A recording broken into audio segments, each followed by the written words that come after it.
Welcome back, everyone. Another week, and we have almost reached the 30 days of our practice. So, if you're only doing 30 days, well done, we're nearly there.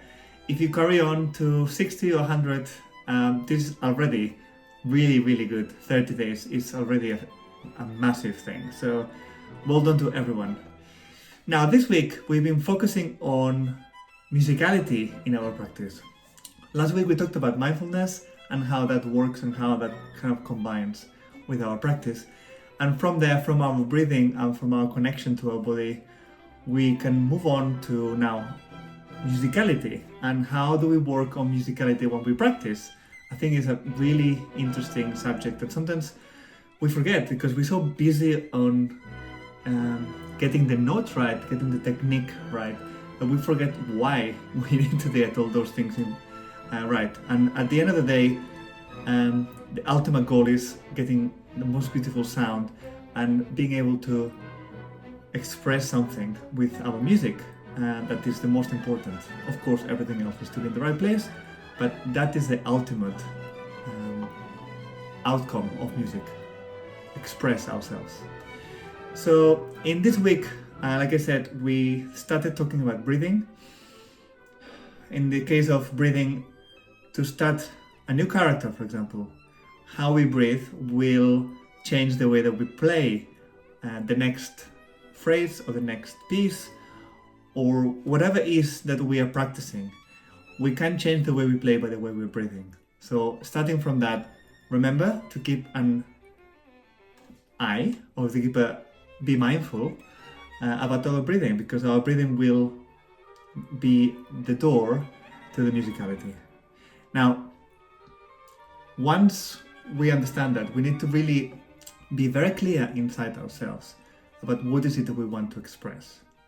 Now, sometimes it's a little bit difficult to put into words, but putting into words to start with can be very useful. For example, talking about emotions. What emotion are we trying to express with this particular part of the music or this particular piece that we're playing? What is the emotion behind it?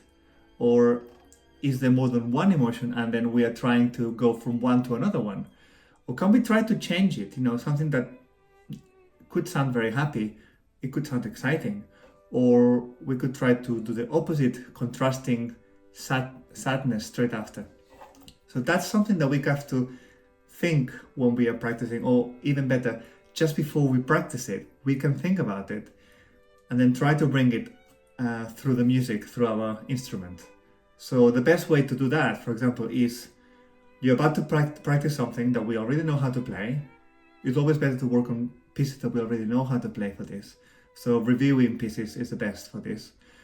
And then we're gonna try to imagine in our heads, before we play it, how do we want to sound? Which character, which expression, which emotion we're trying to bring through this? Because that will make a big difference on how we play it. And really practice that. Don't just leave it for the performance day. Make sure that you try to practice that at home and repeatedly. Don't just do it once. Keep doing it, especially if you already know the pieces and you're going to perform them. That's something that we really, really want to include.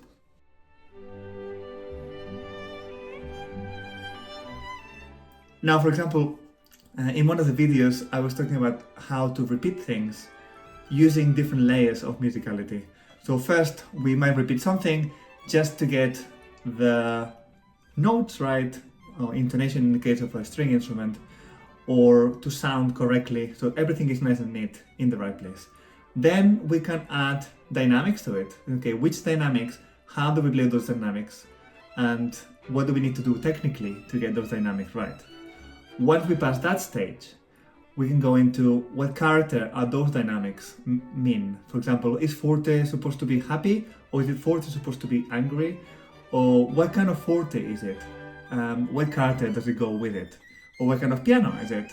Or this crescendo, does it mean that we are also expanding, or are we just getting louder and then when we do the diminuendo we change the character? So that kind of thing is what we need to do.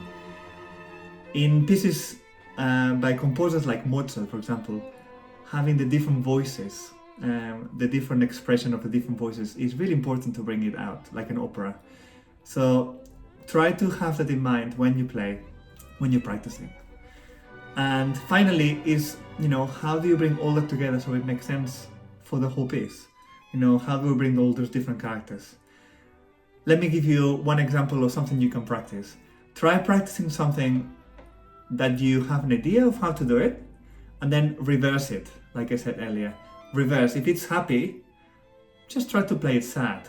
If it's excited, try to play it without much energy and not much, just to see how it changes and what do you do technically to get there. Sometimes by doing the reverse or a different expression with the same piece, the same section, it can bring out some stuff that can be really interesting. And you may think, actually, that's not the right expression, but that way I was playing it, that could be quite useful. Because not everything is black and white. Not everything is one way or the other. It's complex. Music is very complex. And we need a little bit of this and a little bit of that. Just like in a painting, we don't want everything to be just the 3 colors or 2 colors. We want to have a little bit of this and a bit of red with a bit of blue, and then just a tiny bit of yellow there. And that, how the colors combine will create new colors. And that is where we can get that expression to another level.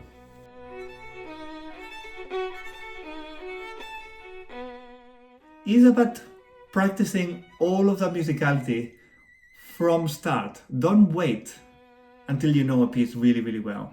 Don't wait until you're technically really good at something. You can start from the very beginning. Even if you're starting a new piece, you can already start thinking, how am I going to play this new piece? How do I want to sound? And I'm going to give you one extra tip for all of this. It's called listening. Listening to different recordings of a same piece can be super interesting because you will hear different people with different ideas and different musical expressions bringing life to the same piece. And sometimes they sound like completely different pieces, and that's when it's really interesting for us as musicians, that we can bring something to the music that we're playing. We are co-creating with the composer, if that makes sense. So, for this week, I want you to continue to try to make music every time you practice, and actually work on your musicality by working on dynamics, working on expression, working on articulation, and working from your breathing to start with, so that you can bring all of this together. And also try to be creative, try to be part of the creative process, and try new things, try crazy things. And then it's okay. It's part of the process of creation. It's part of the process of interpretation of music. And I would love to hear how all this is working for you, if this is something that is useful. And if it is, please let me know, because we have a lot coming for the next few weeks. Thank you very much, and thank you for being part of this amazing journey with me. Take care.